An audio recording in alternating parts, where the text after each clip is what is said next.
روزے کے بنیادی طور پر 4 مقاصد ہیں کہ ہم میں سے ہر مومن مسلمان کی یہ ذمہ داری ہے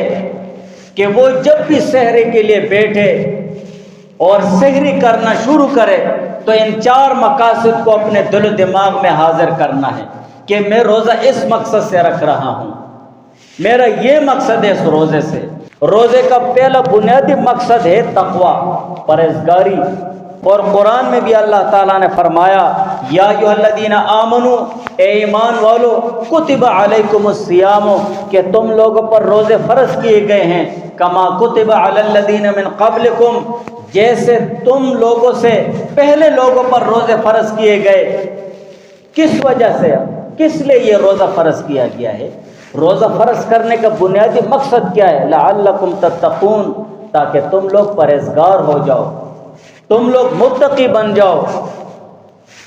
روزے کی اور بھی بہت ساری حکمتیں اور فوائد ذکر ہوئی ہیں، لیکن ان تمام فوائد اور حکمتوں میں سے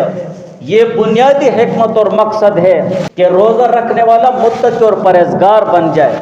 اور یہ روزے کی سب سے بڑی حکمت ذکر کی گئی ہے۔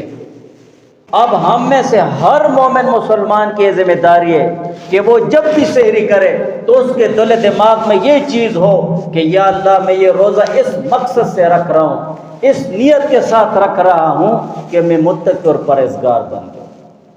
میں نیک بن جاؤں، صالح بن جاؤں، حرام اور گناہ کاموں سے بچ جاؤں۔ یا اللہ تیری رضا کے لیے روزہ رکھ رہا ہوں اور اس مقصد کے ساتھ رکھ رہا ہوں۔ یہ بنیادی مقصد ہونا چاہیے، ابھی سے ہمارے دل دماغ میں یہ چیز ہو۔ دوسرا مقصد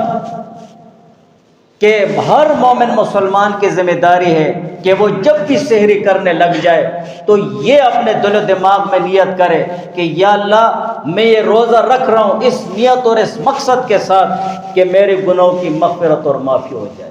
بہت گناہگار ہوں،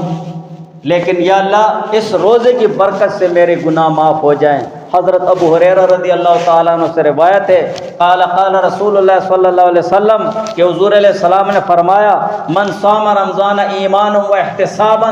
غفر له ما تقدم من ذنبہ، کہ جو شخص رمضان کے مہینے میں اللہ تعالیٰ کی رضا، ایمان کے ساتھ اور اخلاص کے ساتھ روزہ رکھے گا، اللہ تعالیٰ اس کے گزشتہ گناہوں کو معاف فرما دے گا۔ صغیرہ گناہ بالکل روزہ رکھ دے معاف ہو گئے، بڑے گناہوں کے لیے دن بھر استغفار، توبہ، نماز، روزہ، یا اللہ معاف فرما۔ اور تیسرا بنیادی مقصد یہ ہے کہ اجر عظیم،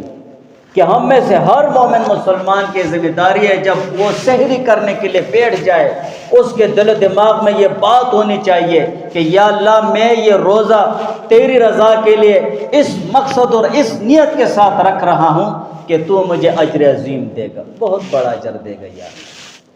میں محتاج ہوں اجر کا، قیامت کے دن اعمال پر حساب ہوں گے، یا اللہ تو بے حساب اجر ثواب عطا فرمانا ہے۔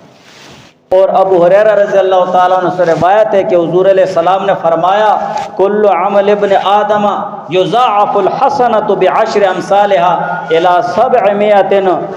ضعف، کہ ابن آدم علیہ السلام کے ہر ایک بیٹے کا نیک اور صالح عمل وہ 10 گنا سے لے کر 700 گنا تک بڑھا دیا جاتا ہے۔ ایک عام قانون کے مطابق اللہ تعالیٰ کی طرف سے ایک نیکی کے بدلے میں اللہ تعالیٰ 10 نیکیاں عطا فرماتے ہیں۔ یہ اللہ تعالیٰ کی کرم نوازی ہے،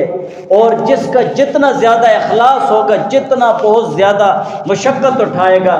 جتنی اللہ تعالیٰ کی رضا جوئی کی کوشش کرے گا، اللہ تعالیٰ 10 گنا سے لے کر 700 گنا اللہ تعالیٰ اجر ثواب دے دیں گے، اور اس سے بھی زیادہ اللہ تعالیٰ اس کو اجر ثواب عطا فرماتے ہیں۔ قال اللہ تعالیٰ، لیکن اللہ تعالیٰ فرماتے الا الصوم، مگر روزہ، فإنہ لی، یہ روزہ میرے لیے ہے، وانا اجزی بھی، اور میں ہی اس کا اجر دوں گا۔ کتنا اجر دوں گا یہ تو نہیں بیان کیا۔ اب اللہ تعالیٰ کی شان وہ تو وراء الورا ہے، ہمارے دل و دماغ، ہماری سوچ سے بڑھ کر وہ تو احکم الحاکمین ہے، مالک الملوک ہے، قہار اور جبار بادشاہ ہے، کتنا اجر دے گا۔ اور چوتھا مقصد روزہ رکھنے کا یہ ہے کہ ہم میں سے ہر مومن مسلمان کی ذمہ داری ہے کہ وہ جب بھی سحری کے لیے بیٹھے تو اس کے دل دماغ میں یہ بات ہونی چاہیے کہ یا اللہ میں اس مقصد کے ساتھ اور اس نیت کے ساتھ روزہ رکھ رہا ہوں کہ تیرا قرب مجھے حاصل ہو جائے، میں تیرے قریب ہو جاؤں، تیرے نیک اور صالح بندوں میں شامل ہو جاؤں اور تیرے پرہیزگار بندوں میں شامل ہو جاؤں۔ اس نیت کے ساتھ روزہ رکھنا چاہیے۔ اور اسی حدیث میں علماء نے فرمایا ہے الا الصوم، کہ اللہ تعالیٰ فرماتے ہیں روزہ میرے لیے ہے، وانا اجزی بھی، میں اس کا اجر ثواب دوں گا۔ تو علماء فرماتے ہیں، بعض علماء مشائخ فرماتے ہیں وانا اجزی بھی، ایک معنی اس کا اس طرح وانا اجزا بھی، کہ میں اس روزے کے بدلے میں خود کو دیتا ہوں، بس میں اس کا بدلہ ہوں۔ تو یہ اللہ تعالیٰ کا خاص قرب اس روزے کے ذریعے حاصل ہو گیا ہے کہ اللہ تعالیٰ فرماتے ہیں وانا اجزا بھی، میں ہی اس روزے کا بدلہ ہوں، مجھے لے لو بس۔ کتنا بہت بڑا عظیم الشان،